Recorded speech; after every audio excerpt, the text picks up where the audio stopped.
Hello dear friends, welcome to easy learning में आप सभी का स्वागत है।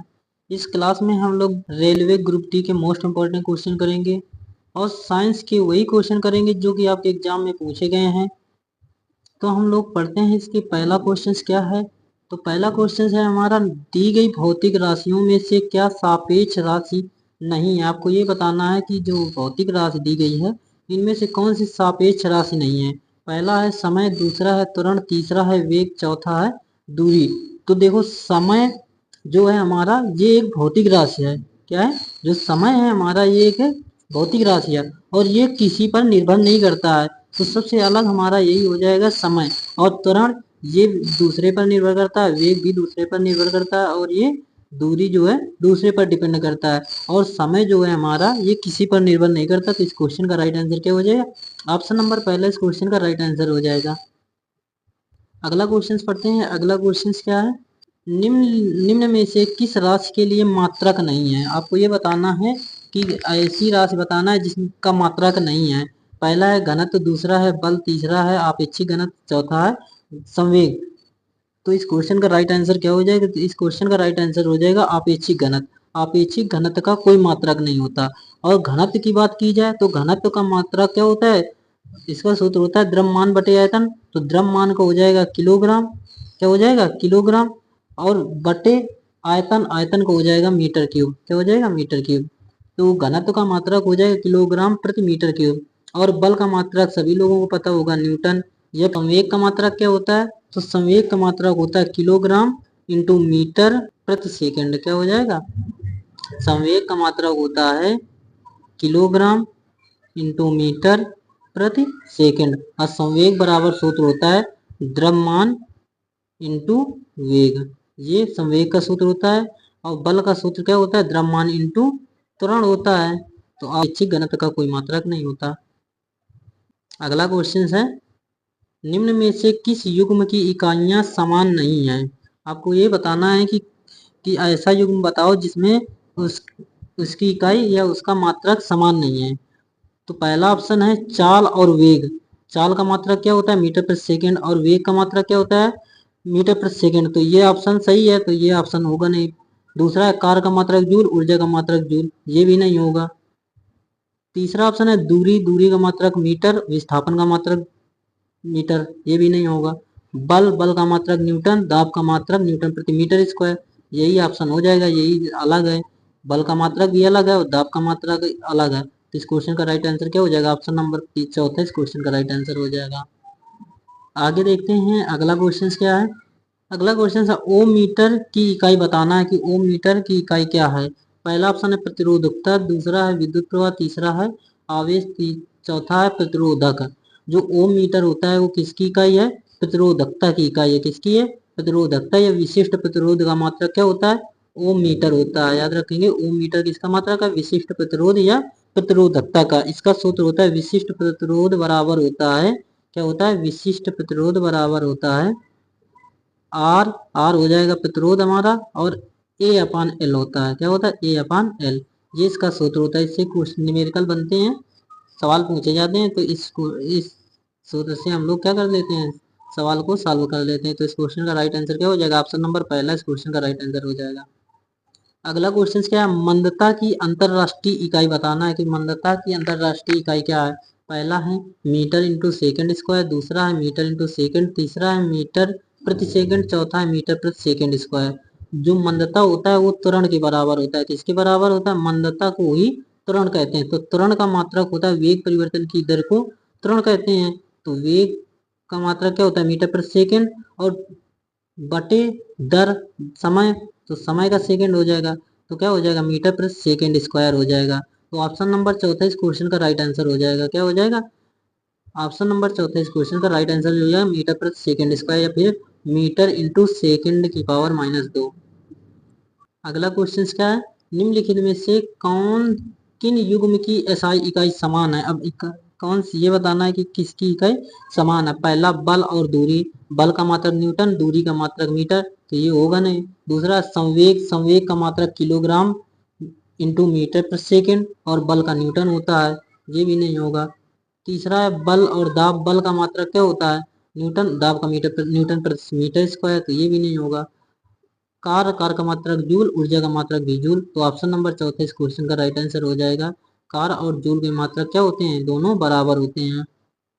अगला क्वेश्चन क्या है, एक पास्कल बताना है कि एक पास्कल किसके बराबर है, एक न्यूटन प्रति मीटर स्क्वायर के बराबर है, ये कि 100 एटमोस्फियर के बराबर है, या फिर एक डाइन प्रति सेंटीमीटर स्क्वायर के बराबर है, या फिर एक न्यूटन इंटू मीटर स्क्वायर के बराबर है। तो एक पास्कल बराबर होता है, एक पास्कल बराबर किसके बराबर होता है, एक न्यूटन प्रति मीटर स्क्वायर के बराबर होता है। क्या होता है, एक न्यूटन प्रति मीटर स्क्वायर के बराबर होता है। तो ऑप्शन नंबर पहला इस क्वेश्चन का राइट आंसर हो जाएगा। क्या हो जाएगा, एक न्यूटन प्रति मीटर स्क्वायर हो जाएगा। अगला क्वेश्चन है, विद्युत धारा की एसआई इकाई बताना है। इस क्वेश्चन का आप लोग कमेंट करके बताएंगे कि विद्युत धारा की एसआई मात्रा क्या है, धारा का मात्रा क्या होगा, आप सभी लोग कमेंट करके बताएंगे कि धारा का एसआई मात्रा क्या है। अगला क्वेश्चन क्या है, ध्वनि की प्रबलता के बारे में बताना है कि ध्वनि की प्रबलता किस में मापी जाती है, प्रतिध्वनि में मापी जाती है, या फिर आवृत्ति में, या फिर डेसिबल में, या फिर हर्ट्ज में। जो ध्वनि की तीव्रता या प्रबलता को किस में मापते हैं, डेसिबल में मापते हैं, याद रखेंगे। ध्वनि की तीव्रता या ध्वनि की प्रबलता को हम किस में मापते हैं, डेसिबल में मापते हैं। यदि ये पूछ लिया कि जो ध्वनि तरंग होता है वो अनुदैर्ध्य होती है कि अनुप्रस्थ होते हैं, तो ध्वनि की तरंग कैसी होती है, अनुदैर्ध्य सदैव होती है, याद रखेंगे। ध्वनि की तरंग सदैव अनुदैर्ध्य होती है और प्रकाश की तरंग अनुप्रस्थ होती है। और यदि क्वेश्चन ये पूछ लिया जाए कि वायु में ध्वनि की चाल कितनी होती है, तो वायु में ध्वनि की चाल 332 मीटर प्रति सेकंड स्क्वायर 332 मीटर प्रति सेकंड होती है। वायु में ध्वनि की चाल 332 मीटर प्रति सेकंड होती है। और ध्वनि तरंगों की आवृत्ति यदि पूछा जाए, ध्वनि तरंगों की आवृत्ति कितनी होती है, ध्वनि तरंगों की आवृत्ति होती है 20 हर्ट्ज से 20,000 हर्ट्ज के बीच होती है। कितनी होती है, 20 हर्ट्ज से 20,000 हर्ट्ज तक हर्ट्ज होती है, के बीच में होती है। तो इस क्वेश्चन का राइट आंसर क्या हो जाएगा, ऑप्शन नंबर तीसरा इस क्वेश्चन का राइट आंसर हो जाएगा। यदि आप लोगों को क्लास अच्छी लग रही है तो क्लास को लाइक शेयर जरूर कीजिए। यदि नए हैं तो चैनल को सब्सक्राइब करें, जिससे कि वीडियो की नोटिफिकेशन आपको टाइम टू टाइम मिलती रहे। अगला क्वेश्चन क्या है, 746 वाट को क्या कहा जाता है, एक अश्व शक्ति कहते हैं, या फिर एक किलोवाट कहते हैं, या फिर एक पास्कल कहते हैं, या फिर एक जूल कहते हैं। तो एक 746 वाट एक अश्व शक्ति के बराबर होता है। क्या होता है, एक अश्व शक्ति बराबर क्या होता है, 746 वाट के बराबर होता है। ऑप्शन नंबर पहला इस क्वेश्चन का राइट आंसर हो जाएगा। आगे पढ़ते हैं, अगला क्वेश्चन क्या है, अगला क्वेश्चन है, एक किलोवाट घंटा किसके बराबर है। मोस्ट इंपॉर्टेंट क्वेश्चन है, कई बार क्वेश्चन पूछा गया कि एक किलोवाट घंटा किसके बराबर है, 3.6 गुणे 10 की घात 5 जूल के बराबर है, या 3.6 गुणे 10 की पावर माइनस 6 जूल के बराबर है, या फिर 3.6 गुणे 10 की पावर 6 जूल के बराबर है, या फिर 3.6 गुणे 10 की पावर माइनस 5 जूल के बराबर है। तो एक किलोवाट घंटा बराबर होता है 3.6 गुणे 10 की पावर 6 जूल के बराबर होता है। कई बार क्वेश्चन पूछा गया कि एक किलोवाट घंटा बराबर कितने जूल के बराबर हो, 3.6 गुणे 10 की पावर 6 जूल के बराबर होता है। यह फिर लिखा रहता है डायरेक्ट 36 बार 36 3,60,000 होता है जूल, ये डायरेक्ट लिखा रहता है। इसको निकालते कैसे हैं, तो एक किलोवाट घंटा बराबर होता है एक एक किलोवाट बराबर 1,000 वाट। क्या हो जाएगा, 1,000 वाट इंटू घंटा, एक घंटा में मतलब 3600 सेकेंड हो जाएगा। क्या हो जाएगा, 3600 सेकेंड। और वाट इंटू सेकेंड मिलकर जूल बन जाएगा, तो इनको गुणा कर देंगे तो 36 बनाकर 50 जूल आ जाएगा। और इसी को और सॉल्व करेंगे तो 3.6 गुणे 10 की घात 6 जूल आ जाएगा। ऑप्शन नंबर तीसरा इस क्वेश्चन का राइट आंसर हो जाएगा। देखते हैं इसको सॉल्व किससे किया गया है। देखो, एक किलोवाट घंटा बराबर एक किलोवाट लिख दिया गया इंटू एक घंटा लिख दिया गया। तो 1,000 एक किलोवाट में 1,000 वाट होते हैं, और एक घंटा में 60 मिनट या 3600 सेकेंड हो जाएगा। तो 1,000 इंटू 3600 सेकेंड, तो इनको मिलाकर जूल बन जाएगा। तो 36 लिखकर इनको गुणा कराएंगे तो 3,00,000 तीन कितना आ जाएगा, 3 बनाकर 36 बनाकर 50 जूल हो जाएगा। इसको सॉल्व करेंगे तो 3.6 गुणे 10 की घात 6 जूल के बराबर हो जाएगा। अगला क्वेश्चन क्या, एक किलोवाट बराबर किसके होगा, तो एक किलोवाट अभी हमने बताया था, तो 1,000 जूल प्रति सेकंड के बराबर हो जाएगा। क्या हो जाएगा, एक किलोवाट बराबर 1,000 जूल प्रति सेकंड के बराबर हो जाएगा। आगे बढ़ते हैं, न्यूमेरिकल आ गया, इसको सॉल्व कैसे करेंगे। 5.5 किलोवाट घंटा किसके कितने जूल के बराबर हो जाएगा। तो इसको सॉल्व करने के लिए हमें पता होना चाहिए कि 1 किलोवाट घंटा में कितने जूल होते हैं। तो 5.5 ये लिखा है और किलोवाट घंटा के स्थान पर हमें जूल में बदलना है। तो जूल में अभी हमने बताया था 3.6 गुणे 10 की पावर 6 जूल के बराबर होता है। तो इसका मल्टीप्लाई कर देंगे तो आ जाएगा हमारा 19.8 गुणे 10 की पावर 6 जूल के बराबर आ जाएगा। तो ये देखेंगे कहाँ पर है, तो ऑप्शन नंबर चौथा इस क्वेश्चन का राइट आंसर हो जाएगा। इसको सॉल्व कर लेंगे अपने अकॉर्डिंग। सॉल्व करने पर ऑप्शन नंबर चौथा आ जाएगा 19.8 गुणे 10 की घात 6 जूल 5.5 किलोवाट घंटा के बराबर हो जाएगा। अगला क्वेश्चन मोस्ट इंपॉर्टेंट क्वेश्चन है, प्रकाश वर्ष द्वारा किसे मापा जाता है। आपको ये बताना है जो प्रकाश वर्ष है इसके द्वारा किसे मापा जाता है, ऊर्जा को मापते हैं या फिर दूरी को मापते हैं या फिर शक्ति को मापते हैं या फिर वेग को मापते हैं। जो प्रकाश वर्ष होता है वो दूरी का मात्रक होता है। किसका मात्रक होता है, दूरी का मात्रक होता है। ऑप्शन नंबर दूसरा इस क्वेश्चन का राइट आंसर हो जाएगा। इसी में एक क्वेश्चन पूछ लिया जाता है, एक प्रकाश वर्ष बराबर कितने मीटर के बराबर होता है। तो एक प्रकाश वर्ष बराबर के कितना होता है, तो एक प्रकाश वर्ष बराबर होता है, एक प्रकाश वर्ष बराबर होता है 9.46 गुणे 10 की घात 15 मीटर। कितना होता है, 9.46 गुणे 10 की घात 15 मीटर। यह फिर लिखा रहता है डायरेक्ट 10 की घात 16 मीटर, डायरेक्ट अलग समथिंग में लिखा रहता है। यह फिर किलोमीटर में पूछ लिया जाए तो 9.46 गुणे 10 की घात 12 किलोमीटर आ जाएगा। क्या आ जाएगा, किलोमीटर आ जाएगा। दोनों याद रखेंगे, चेंज कर दिया गया, केवल क्या यूनिट को चेंज कर दिया गया, आंसर भी चेंज हो जाएगा। क्वेश्चन क्या है, एक नैनोमीटर किसके बराबर है, 1/10⁻⁸ मीटर के, या फिर 1/10⁻⁹ मीटर के, या फिर 1/10⁸ मीटर के, या फिर 1/10⁹ मीटर के। जो 1 नैनोमीटर बराबर होता है 10⁻⁹ मीटर के बराबर होता है। किसके बराबर होता है, 10⁻⁹ मीटर के बराबर होता है। तो इसको चेंज करेंगे तो 1/10⁻⁹ मीटर हो जाएगा। अब ये देखेंगे कहाँ लिखा है, तो ऑप्शन नंबर चौथा देखिए लिखा है 1/10⁻⁹ मीटर। तो ऑप्शन नंबर चौथा इस क्वेश्चन का राइट आंसर हो जाएगा। अगला क्वेश्चन क्या है, एक कूलाम प्रति सेकंड किसके बराबर होता है। तो 1 वोल्ट के बराबर होता है, या 1 एम्पियर के बराबर होता है, या फिर 1 ओम के बराबर होता है, या फिर 1 वाट के बराबर होता है। तो एम्पियर धारा का सूत्र क्या होता है, तो धारा I बराबर होता है Q/T। क्या होता है, Q/T। धारा का मतलब हो जाएगा 1 एम्पियर। क्या होता है, धारा का मतलब 1 एम्पियर हो जाएगा। और आवेश का मतलब 1 कूलाम हो जाएगा। क्या हो जाएगा, 1 कूलाम हो जाएगा। और बटे 1 सेकेंड हो जाएगा। अब ये देखिए 1 कूलाम प्रति सेकंड का आप किस में लिखा है, एम्पियर के बराबर हो जाएगा। क्या हो जाएगा, एम्पियर के बराबर, 1 एम्पियर के बराबर हो जाएगा। ऑप्शन नंबर दूसरा इस क्वेश्चन का राइट आंसर हो जाएगा। आगे देखते हैं अगला क्वेश्चन क्या है, एक पिकोमीटर किसके बराबर है। पहला ऑप्शन है 10⁻⁻13 मीटर, दूसरा है 10⁻12 मीटर, तीसरा है 10⁻−12 मीटर, और चौथा है 10⁻11 मीटर। जो एक पिकोमीटर बराबर होता है 10⁻−12 मीटर के बराबर होता है। क्या होता है, 10⁻−12 मीटर के बराबर होता है। ऑप्शन नंबर तीसरा इस क्वेश्चन का राइट आंसर हो जाएगा। क्या हो जाएगा, ऑप्शन नंबर तीसरा इस क्वेश्चन का राइट आंसर हो जाएगा। अगला क्वेश्चन क्या है, रक्तचाप को मापने के लिए चिकित्सकों द्वारा उपयोग किए जाने वाले उपकरण का नाम बताना है कि रक्तचाप को किसमें मापते हैं। पहला है इकोकार्डियोग्राम, दूसरा है स्फिग्नोमैनोमीटर, तीसरा है स्टेथोस्कोप, चौथा है स्पाइरोमीटर। जो रक्तचाप है हमारा वो स्फिग्नोमैनोमीटर के द्वारा मापते हैं। किसके द्वारा मापते हैं, स्फिग्नोमैनोमीटर के द्वारा रक्तचाप को मापने के लिए प्रयोग किया जाता है। यदि ये पूछ लिया जाए कि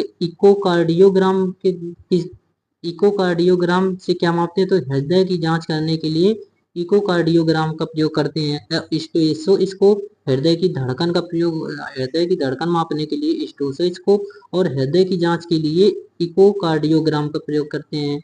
और स्पाइरोमीटर का प्रयोग किस में करते हैं, तो फेफड़ों की क्षमता मापने के लिए प्रयोग करते हैं। स्पाइरोमीटर से क्या मापते हैं, स्पाइरोमीटर से हृदय की क्षमता, वो फेफड़ों की क्षमता मापते हैं। इस क्वेश्चन का राइट आंसर क्या हो जाएगा, ऑप्शन नंबर दूसरा इस क्वेश्चन का राइट आंसर हो जाएगा। अगला क्वेश्चन है, गैल्वेनोमीटर परिपथ में संयोजित होने पर की उपस्थिति में संसूचन करता है। क्या कौन करता है, पहला है धारा, दूसरा है विभवांतर, तीसरा है आवृत्ति, चौथा है प्रतिरोध। तो इस क्वेश्चन का राइट आंसर क्या हो जाएगा, ऑप्शन नंबर पहला हो जाएगा। जो धारा है वो गैल्वेनोमीटर परिपथ में संयोजित होने वाली धारा की उपस्थिति में संसूचन करता है। अगला क्वेश्चन क्या है, विभवांतर को मापने के लिए किस उपकरण का उपयोग करते हैं? पहला है वोल्ट मीटर, दूसरा है गैल्वेनोमीटर, तीसरा है विभवमापी, चौथा है वोल्ट मीटर। विभवांतर को मापने के लिए वोल्ट मीटर का प्रयोग करते हैं। किसका प्रयोग करते हैं? वोल्ट मीटर का प्रयोग विभवांतर को मापने के लिए प्रयोग करते हैं। ऑप्शन नंबर चौथा इस क्वेश्चन का राइट आंसर हो जाएगा। अगला क्वेश्चन क्या है, ओडोमीटर एक ऐसा उपकरण है जिसका उपयोग गाड़ियों में मापने के लिए किया जाता है। जो ओडोमीटर है इसका प्रयोग किसके लिए प्रयोग करते हैं? दिशा मापने के लिए, या फिर दूरी मापने के लिए, या फिर गंध मापने के लिए, या फिर गति मापने के लिए। ओडोमीटर के द्वारा हम लोग क्या मापते हैं? दूरी, वाहनों की दूरी मापने के लिए हम लोग क्या करते हैं? ओडोमीटर का प्रयोग करते हैं। यदि ये पूछ लिया जाए वाहनों की गति मापने के लिए किसका प्रयोग करते हैं, तो वाहनों की गति मापने के लिए स्पीडोमीटर का प्रयोग करते हैं। गति मापने के लिए क्या किसका प्रयोग करते हैं? स्पीडोमीटर का प्रयोग करते हैं। किसका प्रयोग करते हैं? स्पीडोमीटर का प्रयोग वाहनों की गति मापने के लिए प्रयोग करते हैं। तो इस क्वेश्चन का राइट आंसर क्या हो जाएगा? ऑप्शन नंबर दूसरा इस क्वेश्चन का राइट आंसर हो जाएगा। अगला क्वेश्चन है, जहाजों में क्या मापने के लिए इकोलोकेशन का उपयोग करते हैं? पहला है प्रकाश की गहराई, दूसरा है मछलियों की सघनता, तीसरा है पानी की गहराई, चौथा है समुद्री वनस्पति की सघनता। तो इस क्वेश्चन का राइट आंसर क्या हो जाएगा? ऑप्शन नंबर तीसरा हो जाएगा। पानी की गहराई मापने के लिए जहाजों में इकोलोशन का उपयोग करते हैं। किसका प्रयोग करते हैं? पानी की गहराई मापने के लिए इकोलोशन का प्रयोग करते हैं। ऑप्शन नंबर तीसरा इस क्वेश्चन का राइट आंसर हो जाएगा।